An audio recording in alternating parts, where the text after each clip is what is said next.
അങ്ങനെ ഇന്നലെയായിരുന്നു 33 വർഷങ്ങൾക്ക് ശേഷം രജനികാന്ത് എന്ന സൂപ്പർ താരത്തിന്റെ ജന്മദിനത്തോട് അനുബന്ധിച്ചുകൊണ്ട് ദളപതി എന്ന എക്കാലത്തെയും തമിഴിലെ ക്ലാസ് ചിത്രം 4K റീമാസ്റ്റർ പതിപ്പ് റിലീസ് ചെയ്തത്. ദളപതിയുടെ 4K റീമാസ്റ്റർ പതിപ്പിന്റെ ആദ്യ ദിവസമായ ഇന്നലെ തമിഴ്നാട് ബോക്സ് ഓഫീസിലേക്ക് മികച്ചൊരു ബോക്സ് ഓഫീസ് പ്രകടനമാണ് ചിത്രം കാഴ്ചവെച്ചിരിക്കുന്നത്.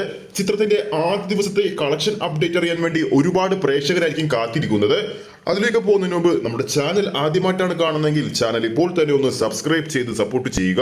ദളപതിയുടെ റിലീസ് പതിപ്പ് ഇന്നലെ നമ്മുടെ നാട്ടിൽ മാത്രം, അതായത് കേരളത്തിൽ മാത്രം ഏകദേശം 65 തിയേറ്ററുകളിലാണ് റിലീസ് ചെയ്യപ്പെട്ടത്. തമിഴ്നാട് ബോക്സ് ഓഫീസിലും കർണാടക ബോക്സ് ഓഫീസിലും മികച്ചൊരു ബോക്സ് ഓഫീസ് പ്രകടനമാണ് ദളപതി ഇന്നലെ കാഴ്ചവെച്ചത്. സോഷ്യൽ മീഡിയയിലൂടെ ഇന്നലെ പുറത്തു വന്ന ദളപതിയുടെ തിയേറ്റർ റെസ്പോൺസ് വീഡിയോയിലൂടെ വ്യക്തമാണ് ദളപതി എന്ന സിനിമ തമിഴ്നാട്ടിൽ വൻ തരംഗമായി മാറിക്കഴിഞ്ഞിരിക്കുകയാണ്. എന്നാൽ ചിത്രത്തിന്റെ ആദ്യ ദിവസത്തെ ട്രാക്കഡ് കളക്ഷൻ റിപ്പോർട്ടൊന്നും ഒരു ട്രാക്കിംഗ് വെബ്സൈറ്റുകളും ഇതുവരെ പുറത്തുവിട്ടിട്ടില്ലെങ്കിൽ പോലും ചിത്രത്തിന്റെ ഓൺലൈൻ ബുക്ക് മൈ ഷോയിലൂടെ ടിക്കറ്റ് ബുക്കിംഗിന്റെ അടിസ്ഥാനത്തിൽ ചിത്രം ആദ്യ ദിവസം എങ്ങനെ വന്നാലും 60 ലക്ഷം 1 കോടി റേഞ്ചിൽ കളക്ട് ചെയ്യുമെന്ന് തീർച്ചയായും നമുക്ക് പറയാൻ സാധിക്കും.